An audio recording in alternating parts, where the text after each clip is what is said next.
എല്ലാവർക്കും നമസ്കാരം. Taught ട്യൂഷന്റെ SSLC chemistry ക്ലാസ്സിലേക്ക് എല്ലാവർക്കും സ്വാഗതം. ഇന്ന് നമ്മൾ പഠിക്കാൻ പോകുന്നത് വളരെ പ്രധാനപ്പെട്ട ഒരു അധ്യായമാണ്. ചില വ്യവസായ പ്രാധാന്യമുള്ള സംയുക്തങ്ങൾ അഥവാ some compounds of industrial importance. എല്ലാവരും റെഡിയല്ലേ? കൊള്ളാം, നമുക്ക് തുടങ്ങാം. നമ്മുടെ ചരിത്രത്തിൽ വലിയ മാറ്റങ്ങൾ വരുത്തിയ രണ്ട് വിപ്ലവങ്ങളുണ്ട്. ഏതൊക്കെയാണെന്നറിയാമോ? ഒന്ന്, വ്യാവസായിക വിപ്ലവം അഥവാ ഇൻഡസ്ട്രിയൽ റെവല്യൂഷൻ. രണ്ട്, ഹരിത വിപ്ലവം അഥവാ ഗ്രീൻ റെവല്യൂഷൻ. ഈ രണ്ട് വിപ്ലവങ്ങളും നമ്മുടെ ജീവിതരീതിയെ ആകെ മാറ്റിമറിച്ചു.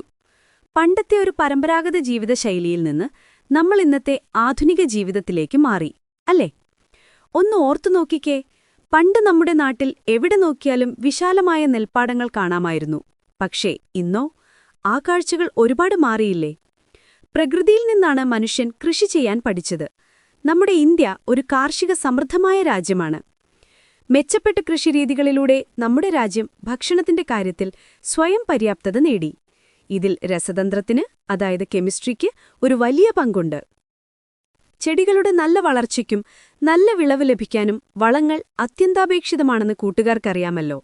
അപ്പോൾ എന്റെ ചോദ്യം ഇതാണ്: ചെടികളുടെ വളർച്ചയ്ക്ക് ആവശ്യമായ മൂലകങ്ങൾ ഏതൊക്കെയാണ്?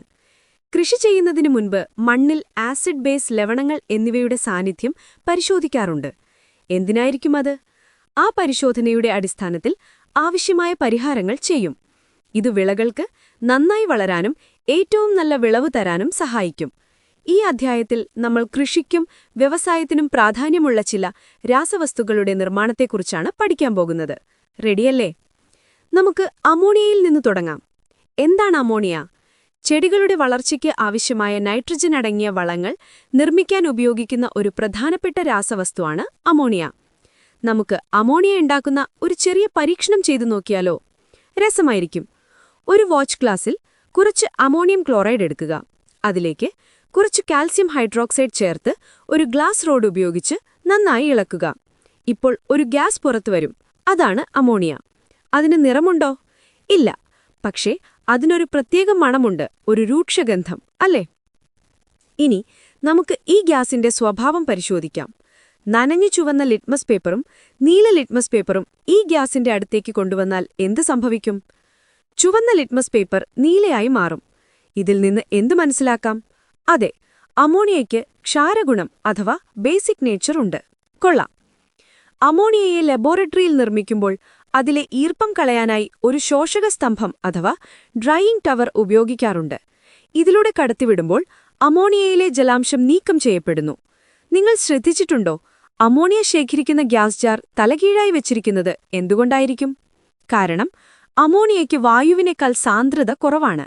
അതുകൊണ്ടത് മുകളിലേക്ക് പോകും. ഇനി നമുക്ക് അമോണിയയുടെ മറ്റൊരു സ്വഭാവം നോക്കാം. അമോണിയ വെള്ളത്തിൽ നന്നായി ലയിക്കുമോ? നമുക്കൊരു പരീക്ഷണം ചെയ്യാം. ഒരു ഫ്ലാസ്കിൽ അമോണിയ ഗ്യാസ് എടുക്കുക. എന്നിട്ട് അതിലേക്കൊരു സിറിഞ്ച് ഉപയോഗിച്ച് കുറച്ചു വെള്ളം ചീറ്റുക. എന്ത് സംഭവിക്കും? പുറത്തൊരു ബീക്കറിൽ വെച്ച വെള്ളം ശക്തിയായി ഫ്ലാസ്കിലേക്ക് കയറുന്നത് കാണാം. ഇതിനെ ഫൗണ്ടൻ പരീക്ഷണം അഥവാ ഫൗണ്ടൻ എക്സ്പെരിമെന്റ് എന്ന് പറയും. ഇതിൽ നിന്ന് അമോണിയയ്ക്ക് ജലത്തിൽ ലയിക്കാനുള്ള കഴിവ് വളരെ കൂടുതലാണെന്ന് മനസ്സിലാക്കാം. അമോണിയ ജലത്തിൽ ലയിക്കുമ്പോഴുണ്ടാകുന്ന പദാർത്ഥമാണ് അമോണിയം ഹൈഡ്രോക്സൈഡ് അഥവാ NH4OH. NH3+H2O = NH4OH. ഈ അമോണിയം ഹൈഡ്രോക്സൈഡിനും ക്ഷാരഗുണമുണ്ട്. ഇനി നമുക്ക് അമോണിയയുടെ വ്യാവസായിക നിർമ്മാണം പഠിക്കാം. ഇതാണ് ഏറ്റവും പ്രധാനം. ഇതിന് പറയുന്ന പേരാണ് ഹേബർ പ്രക്രിയ അഥവാ ഹേബർ പ്രോസസ്. നൈട്രജനും ഹൈഡ്രജനും 1:3 എന്ന അനുപാതത്തിലെടുത്ത് ഉയർന്ന മർദ്ദത്തിലും താപനിലയിലും സംയോജിപ്പിച്ചാണ് അമോണിയ നിർമ്മിക്കുന്നത്. ഈ പ്രവർത്തനത്തിന്റെ വേഗത കൂട്ടാനായി സ്പോഞ്ച് അയൺ ഉൽപ്രേരകമായി അഥവാ കാറ്റലിസ്റ്റ് ഉപയോഗിക്കുന്നു. N2 gas plus 3H2 gas is equal to 2NH3 gas plus താപം. ഫ്രിറ്റ്സ് ഹേബർ, കാൾ ബോഷ് എന്നീ 2 ജർമ്മൻ ശാസ്ത്രജ്ഞനാണ് ഈ പ്രക്രിയ വികസിപ്പിച്ചെടുത്തത്. അവർക്കിതിന് നോബൽ സമ്മാനം പോലും ലഭിച്ചിട്ടുണ്ട്. ഈ കണ്ടുപിടുത്തം കൊണ്ടാണ് ഹരിത വിപ്ലവം സാധ്യമായത്. ഹേബർ പ്രക്രിയയിലൂടെ ഉണ്ടാകുന്ന അമോണിയ ഉയർന്ന മർദ്ദത്തിൽ ദ്രാവികമാക്കി മാറ്റി ലിക്വിഡ് അമോണിയ ആയി സൂക്ഷിക്കുന്നു. അമോണിയയുടെ ഗാഢജലീയ ലായനിയെ ലിക്കർ അമോണിയ എന്നു പറയുന്നു. അമോണിയയുടെ ഉപയോഗങ്ങൾ എന്തൊക്കെയാണ്? 1. Ammonium sulphate, ammonium phosphate, urea തുടങ്ങിയ രാസവളങ്ങൾ നിർമ്മിക്കാൻ. 2. ഐസ് പ്ലാന്റുകളിൽ ശീതീകരിയായി. 3. നൈലോൺ റയോൺ പോലുള്ള കൃത്രിമ നാരുകൾ നിർമ്മിക്കാൻ. 4. നൈട്രിക് ആസിഡ് നിർമ്മാണത്തിലെ പ്രധാന അസംസ്കൃത വസ്തുവാണ്. ഇനി നമുക്ക് ഉഭയദിശാ പ്രവർത്തനങ്ങളെയും രാസസന്തുലനത്തെയും കുറിച്ച് പഠിക്കാം. ഒരു ഗ്ലാസ് ട്യൂബിന്റെ ഒരറ്റത്ത് ഹൈഡ്രോക്ലോറിക് ആസിഡിൽ മുക്കിയ പഞ്ഞിയും മറ്റേ അറ്റത്ത് അമോണിയ ലായനിയിൽ മുക്കിയ പഞ്ഞിയും വെച്ചാൽ ട്യൂബിന്റെ മധ്യഭാഗത്തായി വെളുത്ത കട്ടിയുള്ള പുക ഉണ്ടാകുന്നത് കാണാം. ഇത് അമോണിയം ക്ലോറൈഡാണ്, NH4Cl. NH3+HCl = NH4Cl. ഇവിടെ അമോണിയയും ഹൈഡ്രോക്ലോറിക് ആസിഡും അഭികാരകങ്ങളും അഥവാ റിയാക്റ്റൻസും അമോണിയം ക്ലോറൈഡ് ഉൽപ്പന്നവുമാണ് അഥവാ പ്രോഡക്റ്റ്. ഇതിനെ പുരോപ്രവർത്തനമെന്ന് പറയുന്നു. ഇനി ഈ അമോണിയം ക്ലോറൈഡിനെ ചൂടാക്കിയാൽ അത് വീണ്ടും അമോണിയയും ഹൈഡ്രോക്ലോറിക് ആസിഡുമായി വിഘടിക്കും. NH4Cl = NH3+HCl. ഇതിനെ പശ്ചാത് പ്രവർത്തനമെന്ന് പറയുന്നു. ഒരേ സമയം പുരോപ്രവർത്തനവും പശ്ചാത് പ്രവർത്തനവും നടക്കുന്ന പ്രവർത്തനങ്ങളെയാണ് ഉഭയദിശാ പ്രവർത്തനങ്ങൾ എന്ന് പറയുന്നത്. ഇത് കാണിക്കാൻ സന്തുലന ചിഹ്നമായ = സൈൻ ഉപയോഗിക്കുന്നു. N2 gas + 3H2 gas = 2NH3 gas ഒരു ഉഭയദിശാ പ്രവർത്തനമാണ്. പുരോപ്രവർത്തനത്തിന്റെ നിരക്കും പശ്ചാത് പ്രവർത്തനത്തിന്റെ നിരക്കും തുല്യമായി വരുന്ന ഘട്ടത്തെയാണ് രാസസന്തുലനം അഥവാ കെമിക്കൽ ഇക്വിലിബ്രിയം എന്ന് പറയുന്നത്. ഈ അവസ്ഥയിൽ അഭികാരകങ്ങളും ഉൽപ്പന്നങ്ങളും ഒരേ അളവിൽ നിലനിൽക്കും. രാസസന്തുലനത്തെ സ്വാധീനിക്കുന്ന ഘടകങ്ങളെക്കുറിച്ച് വിശദീകരിക്കുന്ന ഒരു തത്വമുണ്ട്. അതാണ് ലേ ഷാറ്റ്ലിയർ തത്വം അഥവാ ലേ ഷാറ്റ്ലിയേഴ്സ് പ്രിൻസിപ്പിൾ. സന്തുലനാവസ്ഥയിലുള്ള ഒരു വ്യൂഹത്തിൽ ഗാഢത അഥവാ കോൺസെൻട്രേഷൻ, മർദ്ദം അഥവാ പ്രഷർ, താപനില അഥവാ ടെമ്പറേച്ചർ എന്നിവയിൽ മാറ്റം വരുത്തിയാൽ ആ വ്യൂഹം ആ മാറ്റം ഇല്ലാതാക്കാൻ ശ്രമിക്കുകയും ഒരു പുതിയ സന്തുലനാവസ്ഥയിൽ എത്തുകയും ചെയ്യും. നമുക്ക് ഓരോന്നായി നോക്കാം. 1. ഗാഢത അഥവാ കോൺസെൻട്രേഷൻ.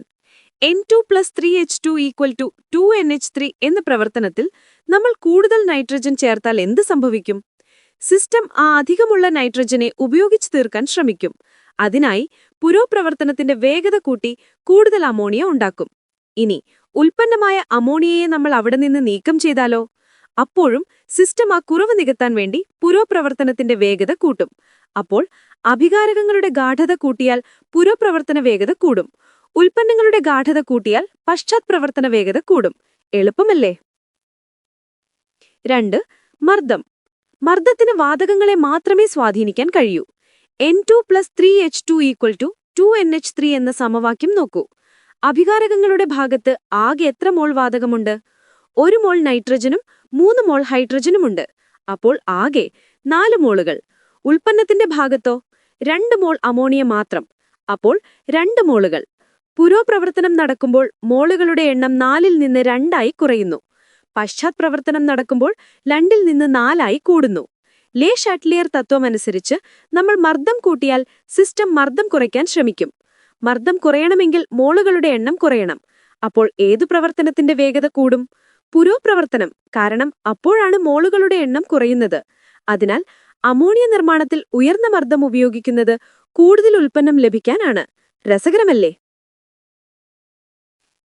3. താപനില അല്ലെങ്കിൽ temperature. N2 gas + 3H2 gas reversible to 2NH3 gas + താപം. ഈ പ്രവർത്തനത്തിൽ പുരോപ്രവർത്തനം ഒരു താപമോചക പ്രവർത്തനമാണ്, എക്സോതെർമിക്. കാരണം താപം പുറത്തുവിടുന്നു. അപ്പോൾ പശ്ചാത് പ്രവർത്തനം താപശോഷക പ്രവർത്തനമായിരിക്കും, എൻഡോതെർമിക്. നമ്മൾ താപനില കൂട്ടിയാൽ സിസ്റ്റം എന്തു ചെയ്യും? താപം കുറയ്ക്കാൻ ശ്രമിക്കും. അതിനായി താപം ആഗിരണം ചെയ്യുന്ന പ്രവർത്തനത്തിന്റെ, അതായത് പശ്ചാത് പ്രവർത്തനത്തിന്റെ വേഗത കൂട്ടും. അപ്പോൾ അമോണിയ വിഘടിച്ച് നൈട്രജനും ഹൈഡ്രജനുമായി മാറും. അത് നമുക്ക് നഷ്ടമാണ്. കൂടുതൽ അമോണിയ കിട്ടാൻ നമ്മൾ താപനില കുറയ്ക്കണം. എന്നാൽ താപനില ഒരുപാട് കുറച്ചാൽ പ്രവർത്തനത്തിന്റെ വേഗത മൊത്തത്തിൽ കുറഞ്ഞുപോകും. അതുകൊണ്ട് ഹേബർ പ്രക്രിയയിൽ ഒരു അനുകൂല താപനില അല്ലെങ്കിൽ ഒപ്റ്റിമം ടെമ്പറേച്ചറായ 450°C ആണ് ഉപയോഗിക്കുന്നത്. 4. ഉൽപ്രേരകം അല്ലെങ്കിൽ കാറ്റലിസ്റ്റ്. ഉൽപ്രേരകം പുരോപ്രവർത്തനത്തിന്റെയും പശ്ചാത് പ്രവർത്തനത്തിന്റെയും വേഗത ഒരേപോലെ കൂട്ടുന്നു. അതുകൊണ്ട് സിസ്റ്റം വളരെ വേഗത്തിൽ സന്തുലനാവസ്ഥയിലെത്താൻ ഉൽപ്രേരകം സഹായിക്കുന്നു. അമോണിയ നിർമ്മാണത്തിൽ സ്പോഞ്ച് അയേൺ ആണ് ഉൽപ്രേരകം. അപ്പോൾ അമോണിയ നിർമ്മാണത്തിൽ കൂടുതൽ ഉൽപ്പന്നം ലഭിക്കാൻ വേണ്ട അനുകൂല സാഹചര്യങ്ങൾ എന്തെല്ലാമാണ്? ഉയർന്ന മർദ്ദം, അനുകൂലമായ താപനില, പിന്നെ ഉൽപ്രേരകത്തിന്റെ സാന്നിധ്യം. എല്ലാവർക്കും മനസ്സിലായോ? ഗുഡ്. ഇനി നമുക്ക് അടുത്ത പ്രധാനപ്പെട്ട സംയുക്തത്തിലേക്ക് കടക്കാം. സൾഫ്യൂറിക് ആസിഡ് അല്ലെങ്കിൽ H2SO4. ഇതിനെ രാസവസ്തുക്കളുടെ രാജാവ് എന്നാണ് വിളിക്കുന്നത്. കാരണം വളങ്ങൾ, പെയിന്റുകൾ, ഫൈബറുകൾ, മരുന്നുകൾ, ഡിറ്റർജന്റുകൾ തുടങ്ങി ഒരുപാട് വസ്തുക്കളുടെ നിർമ്മാണത്തിൽ ഇതുപയോഗിക്കുന്നു. സൾഫ്യൂരിക് ആസിഡിന്റെ വ്യാവസായിക നിർമ്മാണത്തിന് പറയുന്ന പേരാണ് സമ്പർക്ക പ്രക്രിയ അല്ലെങ്കിൽ കോണ്ടാക്ട് പ്രോസസ്. ഇതിന് 4 പ്രധാന ഘട്ടങ്ങളുണ്ട്. 1. സൾഫറിനെ ഓക്സിജനിൽ കത്തിച്ച് സൾഫർ ഡയോക്സൈഡ് അല്ലെങ്കിൽ SO2 ഉണ്ടാക്കുന്നു. S+O2 gives SO2. ഈ സൾഫർ ഡയോക്സൈഡിനെ വെനേഡിയം പെൻഡോക്സൈഡ് അല്ലെങ്കിൽ V2O5 എന്ന ഉൽപ്രേരകത്തിന്റെ സാന്നിധ്യത്തിൽ ഓക്സിജനുമായി വീണ്ടും പ്രവർത്തിപ്പിച്ച് സൾഫർ ട്രയോക്സൈഡാക്കി മാറ്റുന്നു. 2SO2 plus O2 gives reversible reaction of 2SO3. ഈ സൾഫർ ട്രയോക്സൈഡിനെ ഗാഢ സൾഫ്യൂരിക് ആസിഡിൽ ലയിപ്പിച്ച് ഒലിയൻ എന്ന പദാർത്ഥമുണ്ടാക്കുന്നു. SO3 plus H2SO4 gives H2S2O7. ഈ ഒലിയത്തിലേക്ക് ആവശ്യത്തിനനുസരിച്ച് ജലം ചേർത്താണ് സൾഫ്യൂരിക് ആസിഡ് നിർമ്മിക്കുന്നത്. H2S2O7 plus H2O gives 2H2SO4. ഒരു സംശയം തോന്നിയോ? എന്തിനാണ് SO3യെ നേരിട്ട് വെള്ളത്തിൽ ലയിപ്പിക്കാതെ ഇങ്ങനെ സൾഫ്യൂരിക് ആസിഡിൽ ലയിപ്പിച്ച് ഒലിയമാക്കുന്നത്? കാരണം SO3 ജലവുമായി ചേരുന്നത് ഒരു ശക്തമായ താപമോചക പ്രവർത്തനമാണ്. അപ്പോൾ ഉണ്ടാകുന്ന സൾഫ്യൂരിക് ആസിഡ് ഒരു മൂടൽ മഞ്ഞുപോലെ ആകും. അത് കൂടുതൽ SO3 ലയിക്കുന്നതിന് തടയും. അതുകൊണ്ടാണ് ഇങ്ങനെ ചെയ്യുന്നത്. സൾഫ്യൂരിക് ആസിഡിന്റെ ഗുണങ്ങൾ നോക്കാം. ഇത് നിറമില്ലാത്ത, വെള്ളത്തേക്കാൾ സാന്ദ്രതയും വിസ്കോസിറ്റിയും കൂടിയൊരു ദ്രാവകമാണ്. ഇത് ജലത്തിൽ ലയിക്കുമ്പോൾ ധാരാളം താപം പുറത്തുവിടും. അതുകൊണ്ട് സൾഫ്യൂരിക് ആസിഡ് നേർപ്പിക്കുമ്പോൾ ആസിഡ് വെള്ളത്തിലേക്ക് കുറേശ്ശെയായി ഇളക്കിക്കൊണ്ട് ചേർക്കണം. ഒരിക്കലും ആസിഡിലേക്ക് വെള്ളം ഒഴിക്കരുത്, അത് അപകടമാണ്. ഇനി രാസഗുണങ്ങൾ. 1. നിർജ്ജലീകരണ ഗുണം അല്ലെങ്കിൽ ഡീഹൈഡ്രേറ്റിംഗ് പ്രോപ്പർട്ടി. പഞ്ചസാരയിലേക്ക് കുറച്ച് ഗാഢ സൾഫ്യൂരിക് ആസിഡ് ഒഴിച്ചാൽ എന്തു സംഭവിക്കും? പഞ്ചസാര കറുത്ത കരിയായി മാറും. കാരണം സൾഫ്യൂരിക് ആസിഡ് പഞ്ചസാരയിലെ ഹൈഡ്രജനെയും ഓക്സിജനെയും ജലത്തിന്റെ അതേ അനുപാതത്തിൽ വലിച്ചെടുക്കുന്നു. ഈ കഴിവിനെയാണ് നിർജ്ജലീകരണം എന്ന് പറയുന്നത്. ഗാഢ H2SO4 ഒരു നല്ല നിർജ്ജലീകാരിയാണ്. 2. ശോഷക ഗുണം അല്ലെങ്കിൽ ഡ്രൈയിംഗ് പ്രോപ്പർട്ടി. പദാർത്ഥങ്ങളിലെ ഈർപ്പത്തെ വലിച്ചെടുക്കാനുള്ള കഴിവുണ്ട്. അതുകൊണ്ട് CO2, HCl പോലുള്ള വാതകങ്ങൾ നിർമ്മിക്കുമ്പോൾ അവയെ ഈർപ്പരഹിതമാക്കാൻ ഗാഢ H2SO4 ഉപയോഗിക്കുന്നു. 3. ഓക്സീകരണ ഗുണം അല്ലെങ്കിൽ ഓക്സിഡൈസിംഗ് പ്രോപ്പർട്ടി. ഗാഢ H2SO4 ലോഹങ്ങളെയും അലോഹങ്ങളെയും ഓക്സീകരിക്കാൻ കഴിവുള്ള ഒരു നല്ല ഓക്സീകാരിയാണ്. ഇനി നമുക്ക് ആസിഡുകളുടെ ബേസിസിറ്റി അല്ലെങ്കിൽ ബേസിസിറ്റി ഓഫ് ആസിഡ്സ് എന്താണെന്ന് നോക്കാം. ഒരു ആസിഡ് തന്മാത്രയ്ക്ക് പ്രോട്ടോൺ രൂപത്തിൽ ദാനം ചെയ്യാൻ കഴിയുന്ന ഹൈഡ്രജൻ ആറ്റങ്ങളുടെ എണ്ണമാണ് അതിന്റെ ബേസിസിറ്റി. HCl, HNO3 തുടങ്ങിയവ ഒരു ഹൈഡ്രജനെയാണ് ദാനം ചെയ്യുന്നത്. അതിനാൽ അവ ഏക ബേസിക് ആസിഡുകളാണ്.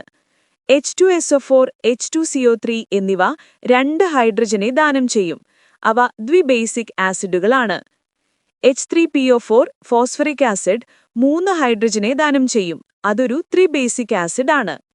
ഇനി നമുക്ക് സോഡിയം ഹൈഡ്രോക്സൈഡ് അഥവാ കാസ്റ്റിക് സോഡയെക്കുറിച്ച് പഠിക്കാം. ഇതിന്റെ വ്യാവസായിക നിർമ്മാണത്തിന് പറയുന്ന പേരാണ് ക്ലോർ-ആൽക്കലി പ്രക്രിയ. ഉപ്പുലായനി അഥവാ ഗാഢ സോഡിയം ക്ലോറൈഡ് ലായനിയെ വൈദ്യുത വിശ്ലേഷണം അല്ലെങ്കിൽ ഇലക്ട്രോലിസിസ് നടത്തിയാണ് ഇത് നിർമ്മിക്കുന്നത്. ഈ പ്രവർത്തനത്തിൽ സോഡിയം ഹൈഡ്രോക്സൈഡോടൊപ്പം ക്ലോറിൻ, ഹൈഡ്രജൻ എന്നീ വാതകങ്ങളും ഉപ-ഉൽപ്പന്നങ്ങളായി ലഭിക്കുന്നു.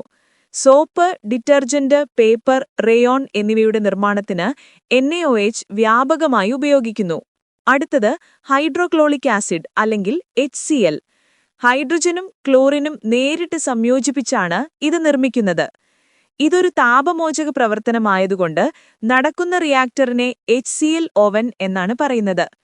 ഇനി ലവണങ്ങൾ അല്ലെങ്കിൽ സോൾട്സിനെ കുറിച്ച്.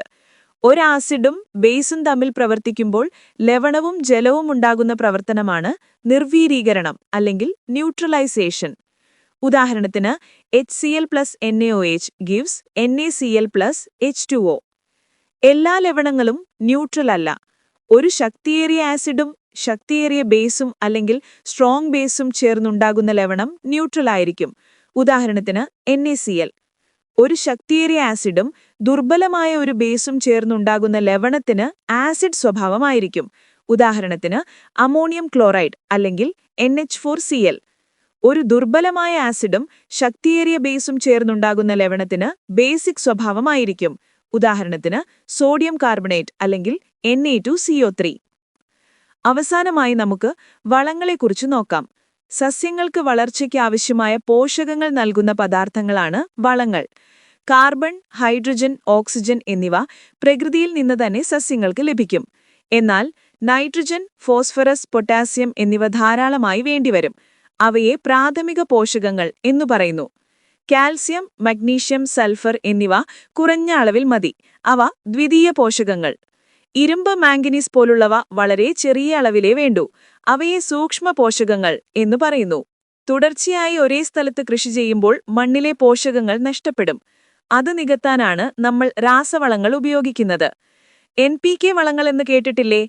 നൈട്രജൻ, ഫോസ്ഫറസ്, പൊട്ടാസ്യം എന്നിവ അടങ്ങിയ വളങ്ങളാണവ.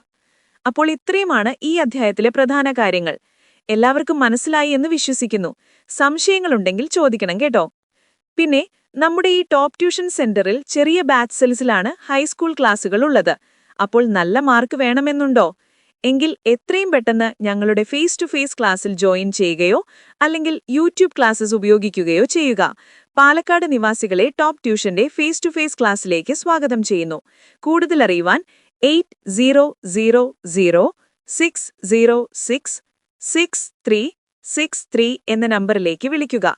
എല്ലാവരും നന്നായി പഠിക്കണം. അടുത്ത ക്ലാസ്സിൽ കാണാം. Bye bye.